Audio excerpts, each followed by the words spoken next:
سے لے رہے تھے اور ادھر دے رہے تھے. وہاں سے سامان ہدایت لیا جا رہا تھا اور یہاں سامان ہدایت دیا جا رہا تھا.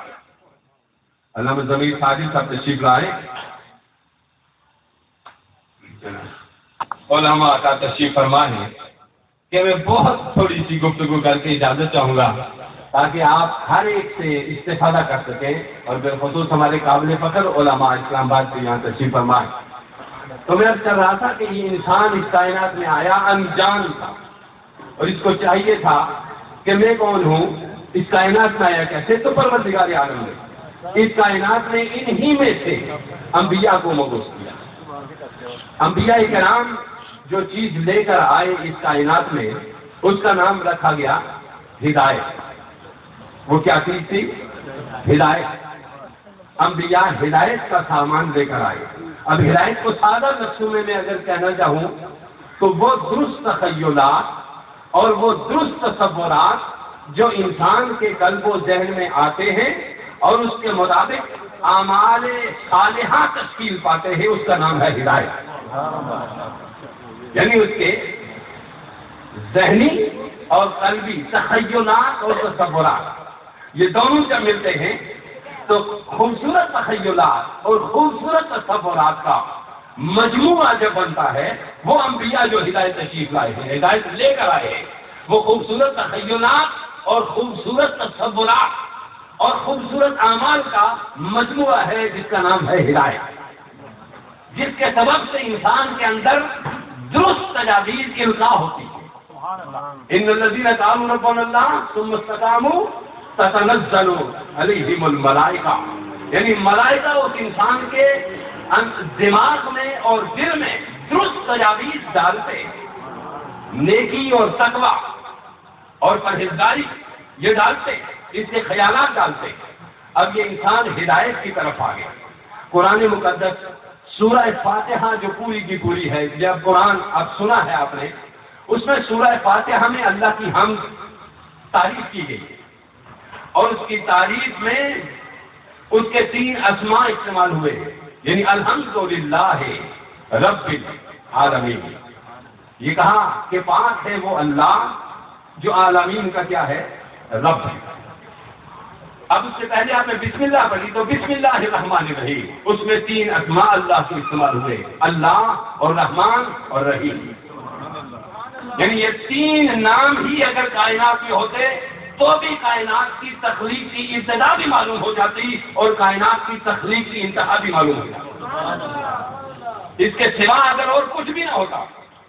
اللہ اور رحمان اور رحیم یہ 3 لفظ بتاتے ہیں کہ جس کو اللہ کہا جا رہا ہے وہ خالق ہے، جس کو اللہ کہا جا رہا ہے وہ کیا ہے؟ خالق ہے. اور جس چیز کو اس نے تخلیق کیا ہے وہ کائنات ہے. پھر قرآن کا سب سے پیارا موضوع جو موضوع ہے قرآن کا وہ اللہ، کائنات، اور اس کائنات سے کامیاب ہو کر اخروی مقام پہ جانے کا مقام اور ذریعہ. یہ خوبصورت کائنات اللہ بتا رہا ہے کہ کوئی خالق ہے اس کائنات کا، اور رحمان بتا رہا ہے کہ جو مخلوق ہے وہ حاجت مند ہے، وہ محتاج ہے. لفظ رحمان بتا رہا ہے کہ اس کی محتاجی کو پوری طرح پورا کرنے والا صرف اللہ ہے.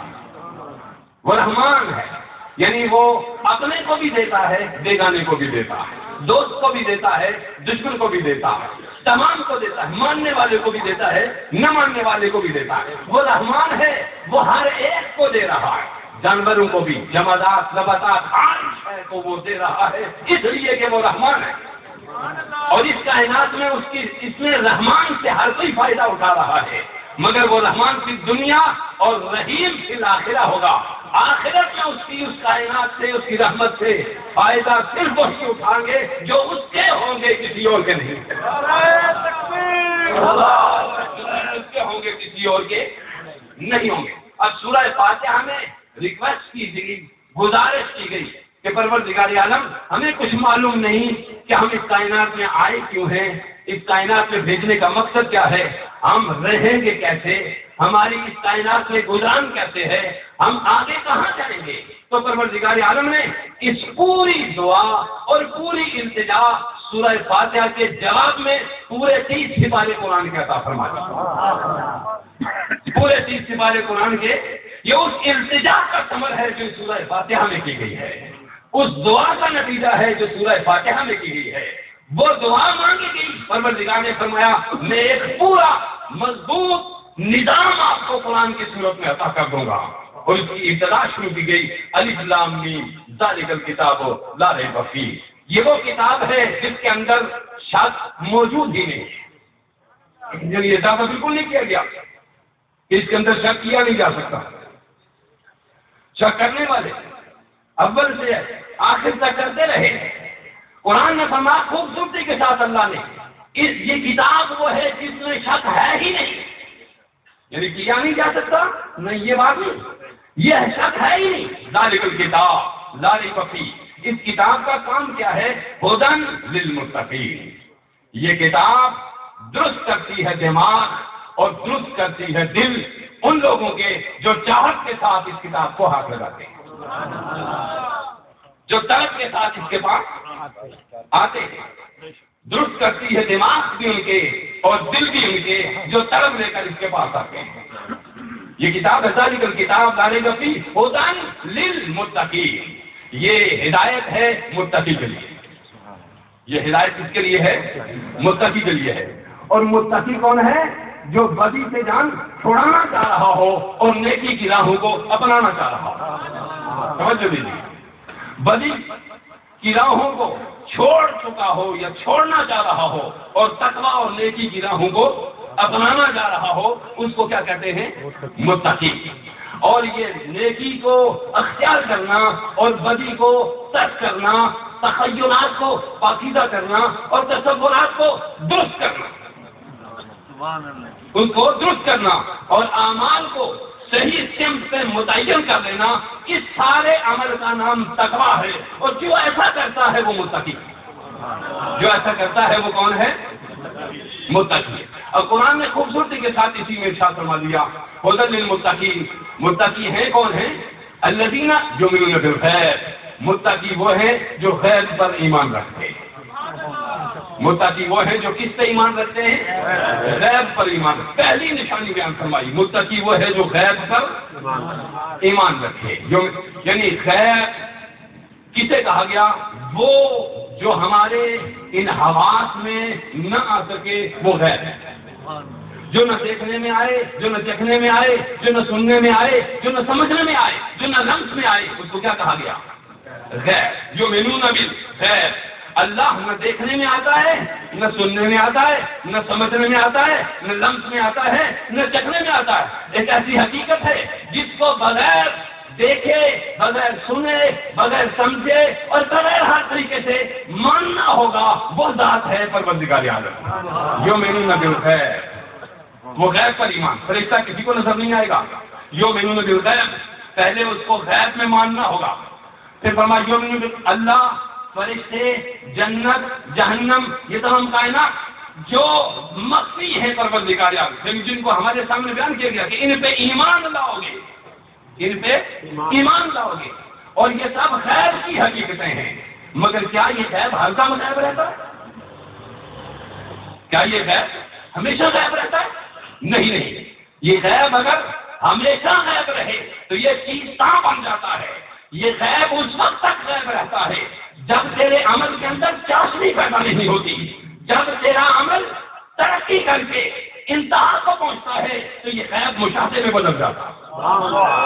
یہ غیب مشاہدے میں بدل جاتا. جس کا غیب شہود میں بدلے اسی کو پیغمبر کہا گیا. جس کا غیب شہود میں بدلے اسی کو صدیق کہا گیا. جس کا غیب شہود میں بدلے اسی کو ابو بکر، عمر اور فاروق، عثمان و علی کہا گیا. جس کا غیب شہود میں بدلے اسی کو نظام الدین اولیاء کہا گیا. جس کا غیب شہود میں بدلے اسی کو مجدد الوصالی کہا گیا. جس کا غیب شہود میں بدلے اسی کو نظام الدین اولیاء کہا گیا. جس کا غیب شہود میں بدلے اسی کو معین الدین اجمیری کہا گیا. یہ غیب ہمیشہ غیب نہیں رہتا. یہ غیب عمل کی دنیا سے ہو کر مشاہدے کی دنیا میں بدلتا. یہ غیب اس وقت تک غیب ہے جب تک تو ممکن الوجود باقی رہتا ہے. اس وقت تک تو واجب الوجود کی ذات کی طرف مشاہدے کی آنکھ نہیں اٹھا سکتا. جب تو اپنا وجود مٹاتا ہے تو باقی کا وجود سامنے آ جاتا, وہ وجود سامنے آ جاتا. جب تیرا وجود نہیں رہتا, جب تو فنا فی اللہ کی منزل کی طرف بڑھتا ہے تو بقا فی اللہ کی ہستی کو پا جاتا. آپ یہ سمجھیے, یؤمنون بالغیب, غیب پر ایمان رکھتے, وہ جو متقی ہیں ان کی پہلی نشانی کیا ہے؟ غیب پر ایمان رکھنا. تو یہ غیب آپ سرسری سی ایک ہیڈ لائن میں آپ کو دے رہا ہوں, آپ نے سمجھ لیا. وَيُقِيمُونَ الصَّلَاةَ, غیب کو اگر مشاہداتی کائنات میں بدلنا ہو تو غیب آگے عمل میں بدلے گا. عمل کی پہلی سیڑھی اور عمل کی پہلی اسٹیج اقامت صلاۃ آئے گی. عمل کی پہلی اسٹیج کون سی آئے گی؟ اقامت صلاۃ, یعنی نماز کو قائم کرے گا. نماز کو کیا کرے گا؟ نماز. صلاۃ کا معنی علماء تشریح فرما ہے, مجھے علم میں بحث میں جانے کی ضرورت نہیں. صلاۃ کے اور بہت سارے معنی میں سے ایک معنی یہ بھی ہے آئین الہی کی پاسداری. صلاۃ کا ایک معنی یہ ہے قانون الہی کی پابندی, یہ بھی ایک صلاۃ کا معنی ہے. اب معنی یہ ہوا کہ وہ جو لوگ متقی ہیں, پہلی بات یہ ہے کہ وہ غیب پر ایمان رکھتے ہیں. پھر جب غیب پر ایمان ہو گیا, عملی کائنات میں قدم رکھتے ہیں, تو سب سے پہلا عمل ان کا اقامت صلاۃ. اور نماز صلاۃ کیا ہے؟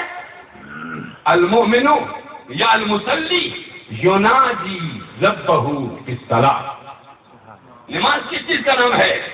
اپنے رب سے خاموشی کے ساتھ, رات کے اندھیرے میں ہو یا دن کے اجالے میں ہو, تنہائی میں ہو یا کسی وقت ہو, یناجی خوبصورت سرگوشیاں کرنا اپنے رب سے, خوبصورت کلام کرنا, کبھی اپنی التجائیں پیش کرنا, کبھی اپنے معروضات پیش کرنا, کبھی اپنی ندامت گناہوں پہ پیش کرنا, کبھی توبہ کرنا, کبھی خطاؤں کو سامنے رکھ کے نا بتا پروردگار عالم میرا تیرے سوا اور ہے کون جس کے پاس کے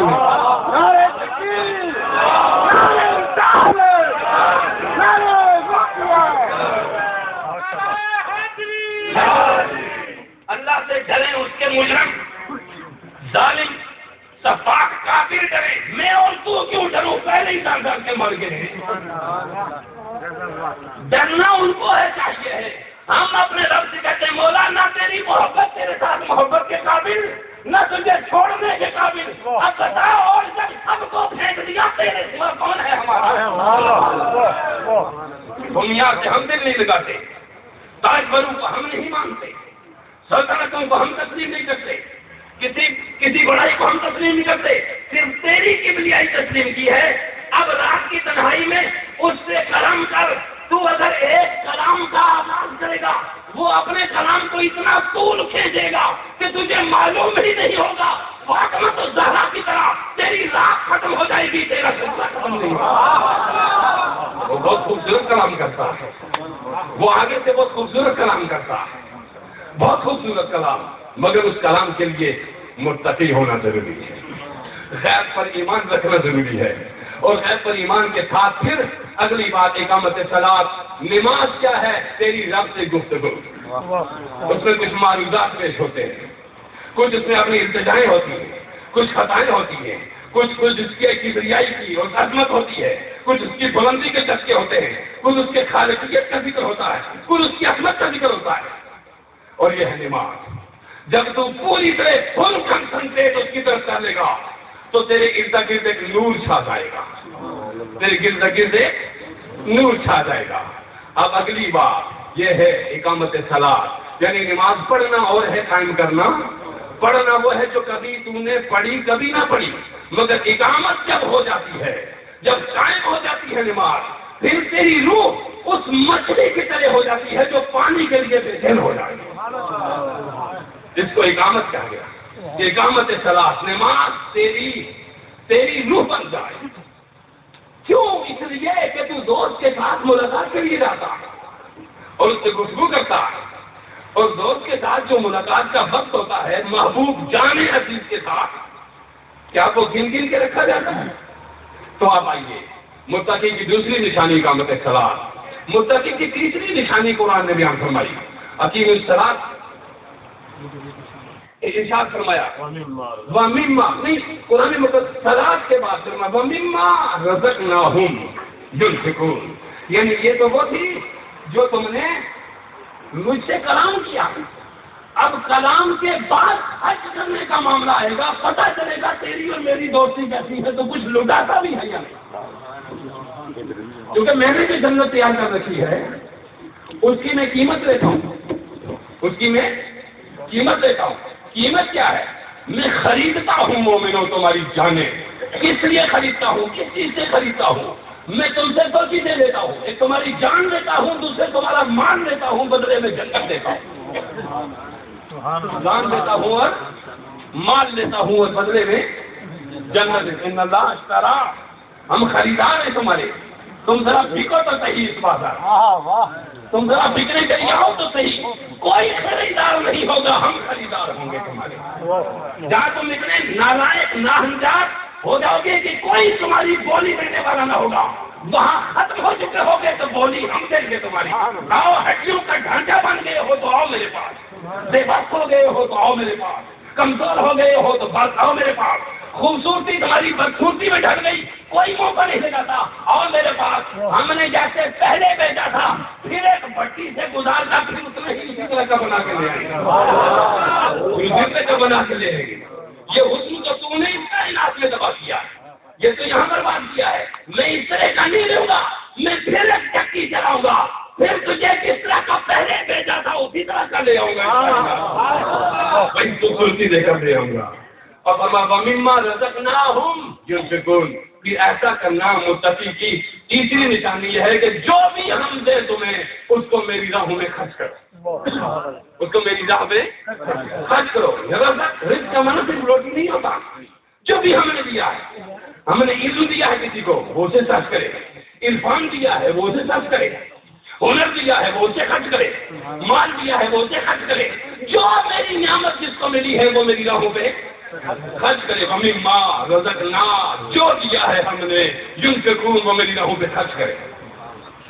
تیسری چیز فرمایا آخرت میں یقین رکھے، اور فرمایا چوتھی چیز اچھا جو میں نے اتارا ہے نازل کیا ہے تم پہ یا پچھلے نبیوں پہ، اس سے کیا کرے؟ ایمان لائے۔ یہ بات کی مختصر عرض کر رہا ہوں۔ فرمایا آخرت پر یقین رکھے۔ آخرت کیا ہے؟ پہلے ہماری روح موجود تھی، جسم نہیں تھا، اب ہماری روح بھی موجود ہے اور جسم بھی موجود ہے۔ ایک اگلی کائنات بدلے گی جس میں ہماری روح تو موجود ہوگی مگر جسم پھر نہیں ہوگا۔ پہلے روح تھی، جسم نہیں تھا، اب یہاں جسم اور روح دونوں ہیں۔ پھر ایک کائنات میں بدلیں گے جہاں جسم نہیں ہوگا، روح موجود، پھر ایک پروسیس بدلے گا جس میں اسی روح اور اسی جسم کے ساتھ دوبارہ اٹھا لیا جائے گا، اسی روح اور اسی جسم کے ساتھ دوبارہ اٹھا لیا جائے گا۔ وَبِالْآخِرَةِ هُمْ يُوقِنُونَ، میری زبردست طاقت کو تسلیم کرو، میں تمہیں مٹا کے پھر نئے سرے سے خوبصورت بنا کے لے آؤں گا۔ اور تم ان 5 چیزوں پہ جب ایمان لے آئے اور یہ 5 چیزیں جب تمہاری زندگی میں داخل ہو گئی، اب تم متقی قرار پاؤ گے۔ تم کیا قرار پاؤ گے؟ متقی قرار پاؤ گے۔ پھر تم میرے اس قرآن سے استفادہ کر سکتے ہو، ہدی للمتقین۔ اور جب متقی بن گئے تو اب پھر میں ایک ضمانت دیتا ہوں۔ ضمانت کیا ہے؟ اولئک علی ھدی من ربہم واولئک هم المفلحون، جن کے اندر یہ 5 چیزیں پائی گئی ہیں وہ میری طرف سے ہدایت یافتہ ہیں۔ کسی اور سے فتویٰ لینے کی ضرورت؟ جن کے اندر سے یہ 5 چیزیں پائی گئی وہ ہدایت والے ہیں۔ اب وہ ہدایت سے رہیں گے بھی یا نہیں رہیں گے؟ پروردگار نے فرمایا اولئک علی ھدی من ربہم واولئک هم المفلحون، وہ ہدایت کرتی ہے اور ہم ضمانت دیتے ہیں کہ وہ کامیاب ہو کر ہماری بارگاہ میں آئے۔ نعرہ تکبیر، نعرہ رسالت۔ بس یہ ہے وہ قرآن جس کی یہ ابتدا ہے اور جس کو ہم پڑھتے ہیں اور جس کو ہم سنتے ہیں۔